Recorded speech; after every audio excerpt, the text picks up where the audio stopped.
లో నడిచిన ఎడల మనము అన్యోన్య సహవాసము గలవరమై ఉందుము. మనము దేవునితో అన్యోన్య సహవాసం ఇలా కలిసి ఉంటాం చేలు పట్టుకొని. అది ఎంత గొప్ప భాగ్యం.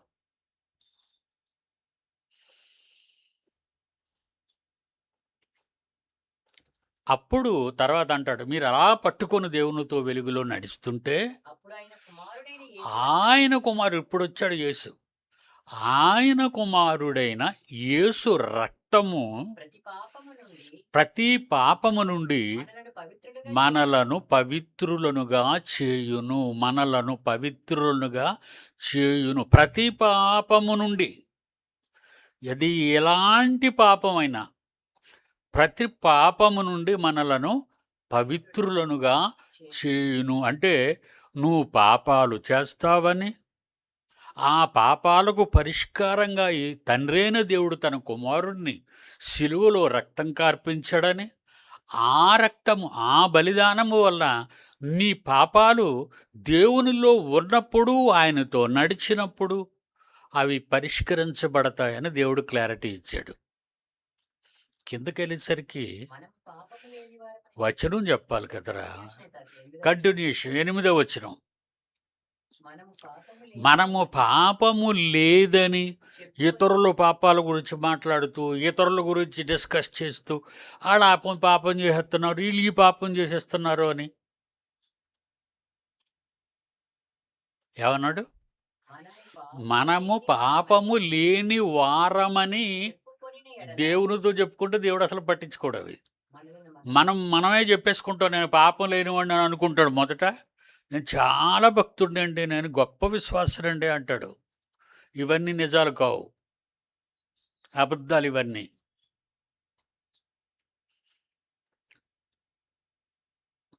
మనము పాపము లేనివారమని చెప్పుకుంటే ఒకవేళ మీరు కానీ నోరు కొంచెం టంగ్ స్లిప్ అయ్యి కానీ నేను పాపము లేనివాడనని నువ్వు చెప్పుకుంటే, కింద చెప్తున్నాడు చూడండి యాక్షన్ ఎలాగుంటుందో.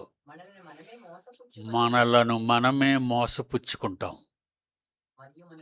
నీకు నువ్వే మోసం చేసుకుంటున్నావు. ఇంకా నిన్నెవడు బాగు చేయగలడు? నిన్నెవరు బాగు చేయగలరు? ఎవరు బాగు చేయలేరు. నిన్ను నీవే మోసం చేసుకుంటున్నావు.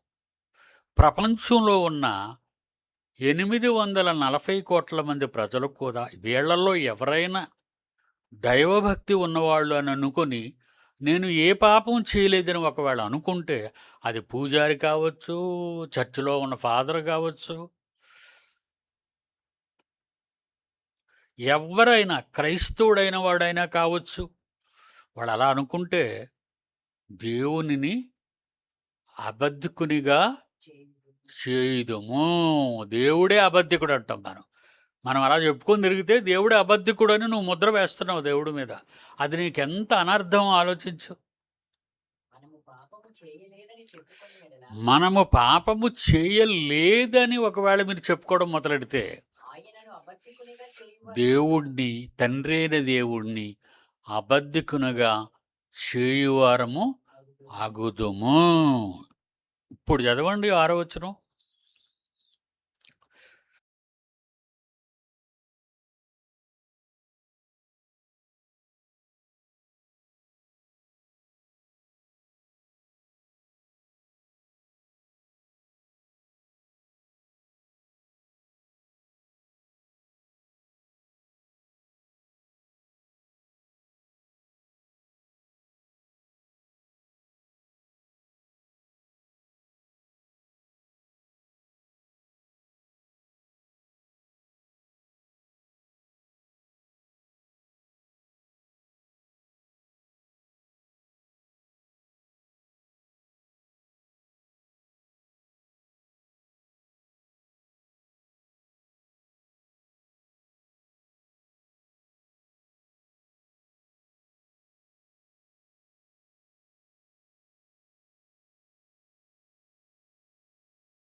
మీరు అతిశయపడుట మంచిది కాదు. అదే మొదటి కొరింథీ పాఠ్యభాగం 5వ అధ్యాయం 6వ వచనం.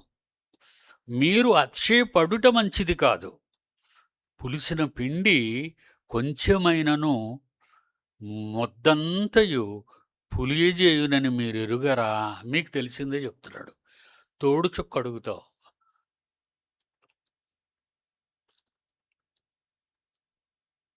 ఒక 3 లీటర్ల పాలలో అది పెరుగుగా మజ్జిగగా మార్చాలి అనుకున్నప్పుడు ఏం చేస్తామంటే దాన్ని పులియబెట్టాలి. పులియబెట్టాలంటే దానికి అది ఎప్పుడు పులియదు. పులిసినది ఒక చుక్కను తీసుకొచ్చి అందులో పోయాలి. చాలామంది ఆడవాళ్ళు అడుగుతుంటారు కలిసి ఒకే చోట ఉన్నప్పుడు, అమ్మా నీ దగ్గర తోడు చుక్క ఉంటే ఇస్తావా అని. కొంచెం చిన్నది తీసిస్తే అది అలా తీసుకొచ్చి తన పాలల్లో కలుపుకుంటుంది. అప్పుడు పాలు గడ్డకట్టడం ప్రారంభం అవుతాయి. పులిసిన పిండి అదే చాలాసార్లు మనం చెప్పుకుంటుంటాం. ఉదాహరణగా గిన్నెడు లేదా బిందెడు పాలల్లో ఒక విషపు చొక్కేస్తే చాలు, మొత్తం పోతాయి. పాపం అలాంటిది. మీ జీవితం అంతా పోవడానికి నేను పాపిని కాదని అనుకోవటమే నువ్వు మొదట చేసిన తప్పు. పులిపిండి పడిపోయింది నీకు. ఎందుకంటే అందరూ కూడా తప్పులు ఒప్పుకునేవారు అస్సలు దొరకరండి మనకి. నేనే తప్పు చేయలేదు అంటాడు. మనం అన్ని తప్పులు చేస్తున్నాం, కానీ పరిష్కారం తీసుకోవాలి. లేకపోతే ఇప్పుడు చాలామంది మన పిల్లలకి వైద్యపరమైన అనుభవం లేకపోవటం వల్ల, రోగ సంబంధమైన అనుభవం లేకపోవటం వల్ల, ఒకవేళ బ్లడ్ పడుతుంది అనుకోండి మోషన్కి వెళ్ళేటప్పుడు, చాలామంది మన పిల్లలకండి ఈ ఆరోగ్య సూత్రాలు తెలీదు. తెలిస్తే మళ్ళీ నాకెక్కడ క్యాన్సర్ ఉందని అందరికీ తెలిసిపోతే నన్నేదో అంటరాని వాడిగా చూస్తారు అనుకునేటటువంటి ఒక రకమైనటువంటి అభిప్రాయాన్ని కలిగి వాళ్ళ ప్రెస్టేజ్ ఫీల్ అవుతుంటారు. ప్రెస్టేజ్ ఫీల్ అయితే నీ మీద నిన్నేలేది చావు.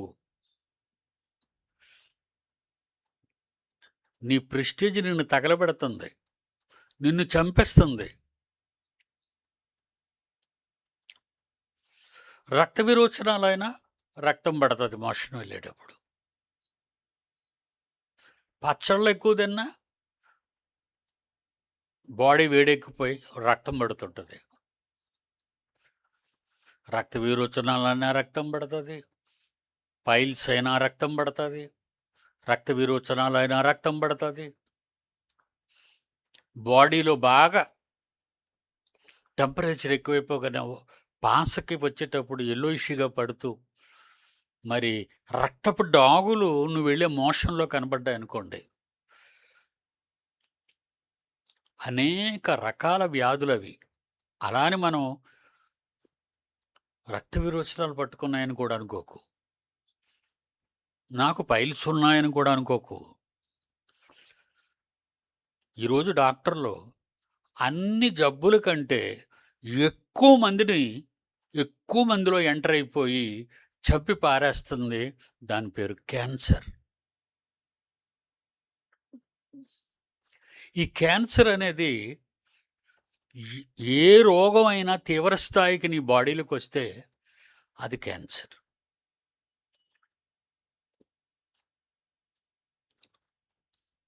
పెద్ద పేగుల్లో తిండి సంబంధమైనవి, బర్గర్ ఫుడ్లు, జంక్ ఫుడ్స్, రకరకాల మంది ఈ మధ్యన వంట చేర్చుకోవడం మానేస్తారు. ఆడవాళ్ళు మగవాళ్ళను వాళ్ళ ఉద్యోగాలే ప్రధాన లక్ష్యం. వాళ్ళ ఉద్యోగాలు వాళ్ళ పనులు ప్రధాన లక్ష్యం. రోగం వస్తే పట్టించుకోరు.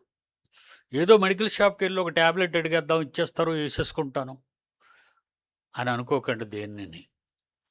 రోగాన్ని దేన్ని తక్కువ అంచనా వేయకండి. పెద్ద పేగుల్లో క్యాన్సర్ గాని ఎఫెక్ట్ అయితే అది మనిషిని చంపేస్తుందే తప్ప, లేదంటే సర్జరీ చేయాలి, కడుపు కోసేయాలి. కడుపు కోసి ఎక్కడైతే క్యాన్సర్ తగిలిందో ఆ పెద్ద పేగుల్లో ఆ పీస్ కట్ చేసేస్తారు.